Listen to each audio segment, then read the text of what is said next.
Pak Andika, sebelum Pak Andika purna tugas kan Pak Andika punya tugas lah ya, mengamankan KTT G20 di Bali. Saya nonton video ketika Pak Andika melakukan inspeksi lah. Lalu Pak Andika tanya, itu yang prajurit yang di hutan Bako itu berendam gimana itu gitu? Apa sih Pak ceritanya kok sampai demikian tightnya persiapan pengamanan sehingga Pak Andika perlu turun ke lapangan lalu memeriksa one by one detail terkait dengan KTT G20 di Bali kemarin, Pak? Ya kalau detail itu kebiasaan karena sejak masuk 40 tahun yang lalu. Kan mulai dilatih mimpin, Mas. Mimpin mulai dari yang paling kecil lah, regu, 9 orang dipimpin. Tambah gede, tambah banyak pasukannya. Saya waktu itu mengira karena Bapak bekas dan pas pampres sehingga kebawa gitu. Bukan begitu ya, Pak? Bukan. Bukan. Ya karena kebiasaan memimpin. Dalam memimpin, sering-sering dan waktu itu kan nggak ada handphone. Awal-awal dulu. Ya. Jadi perintah itu harus langsung. Oke.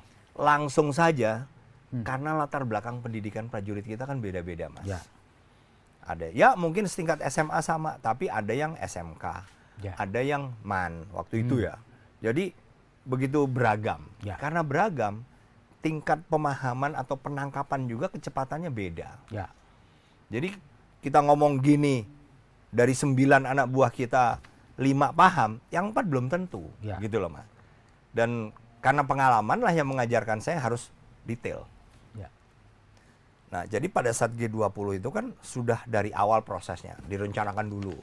Setelah kita tinjau lapangan, oke, berarti pasukan kita taruh untuk venue di hutan mangrove. Ya, kan venue-nya ada hutan mangrove, ada Garuda Wisnu Kencana, ada kemudian kalau tidak salah Nusa Dua Bali Beach Convention, terus beberapa rumah sakit lah. Di situ kita plot. Ya. Oh, situasinya di hutan mangrove begini terbuka toh? Ya.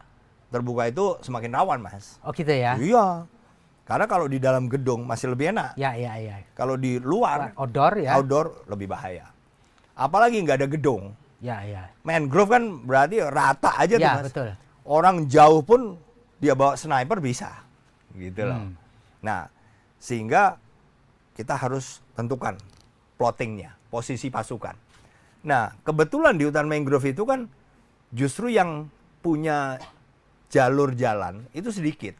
Yang banyak justru hutan mangrove. Ya, betul. Hutan mangrove itu kan nggak kelihatan, Mas. Karena apa? Tertutup oleh daun-daun. Ya.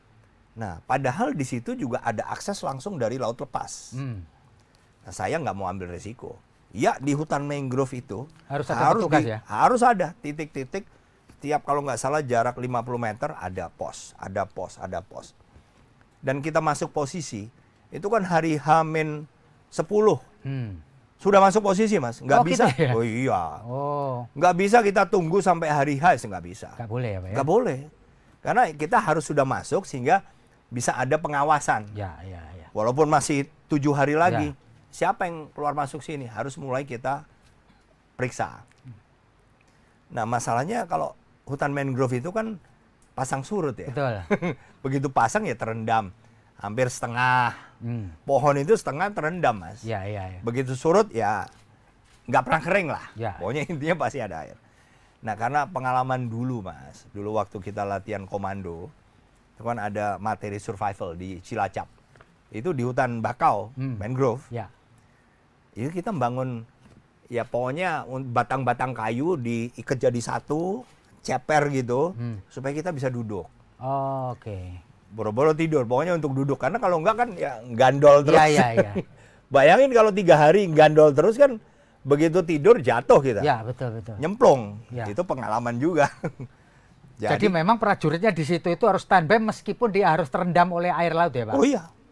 Makanya dibuatlah para-para di atas Oke. titik tertinggi air pasang. Ya. Itu ya, Pak ya. Terima kasih sudah nonton. Jangan lupa like, subscribe, dan share ya.